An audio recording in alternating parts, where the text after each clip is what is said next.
नमस्कार, आप देख रहे हैं भारतवर्ष 17 और मैं हूं आपके साथ ज्योतिका। आइए रुक करते हैं फटाफट खबरों की ओर।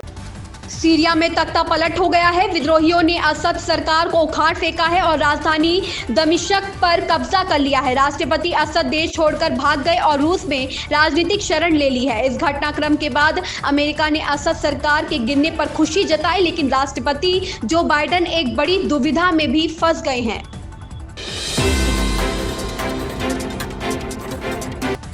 बांग्लादेश अपनी हरकतों से बाज नहीं आ रहा है। पहले हिंदू और मंदिरों पर हमला होने के बाद अब वहां की सरकार उन्हें परेशान करने पर तुल गई है। बांग्लादेश में गिरफ्तार हिंदू पुजारी चिन्मय दास समेत सैकड़ों हिंदुओं पर एफआईआर दर्ज की गई है।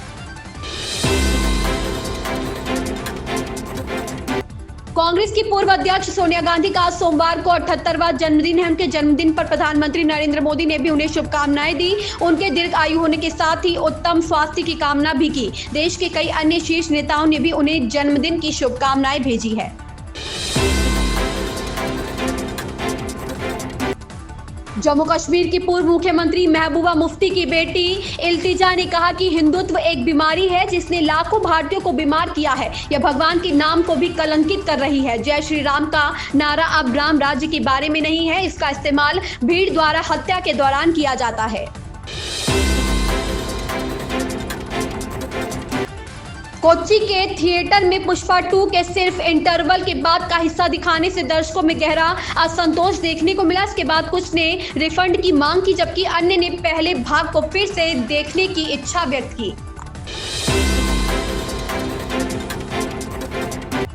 रोहित की कप्तानी में टीम इंडिया की एक टेस्ट में लगातार चौथी हार है। इस सीरीज के पहले टेस्ट में बुमराह ने कप्तानी की थी। रोहित ने न्यूजीलैंड के खिलाफ पिछली सीरीज में कप्तानी की थी। कीवियों ने भारत को उसके घर में 3-0 से हराया था। इसी के साथ रोहित पहली बार लगातार 4 टेस्ट हारे हैं।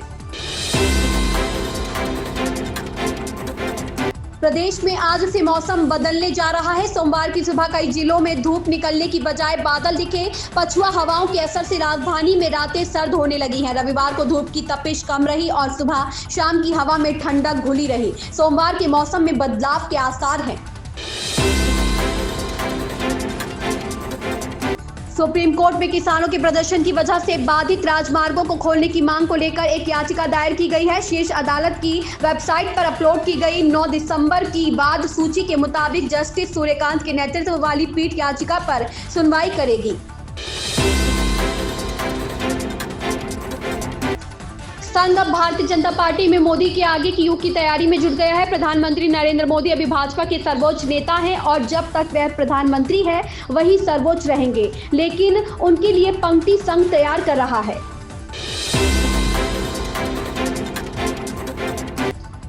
अभिनय की दुनिया में कदम रखने से पहले अनन्या पांडे ने पेरिस में प्रतिष्ठित ले बाल देश डेब्यूटेंट्स में भाग लिया था। वह लगभग 8 साल पहले डेब्यूटेंट बॉल और फैशन इवेंट के प्रतिष्ठित कॉर्पोरेट पर चली थी। हाल ही में अनन्या ने उस समय को याद किया जब वह अंतर्राष्ट्रीय कार्यक्रम में शामिल हुई थी। उनके पिता चंकी पांडे बेटी अनन्या की सफलता को लेकर भावुक हो गए। खबरों में बस इतना ही। बने रहिए भारतवर्ष 17 के साथ। लेटेस्ट अपडेट पाने के लिए हमारे चैनल भारतवर्ष 17 को सब्सक्राइब करें, शेयर करें और बेल आइकन दबाना बिल्कुल ना भूलें।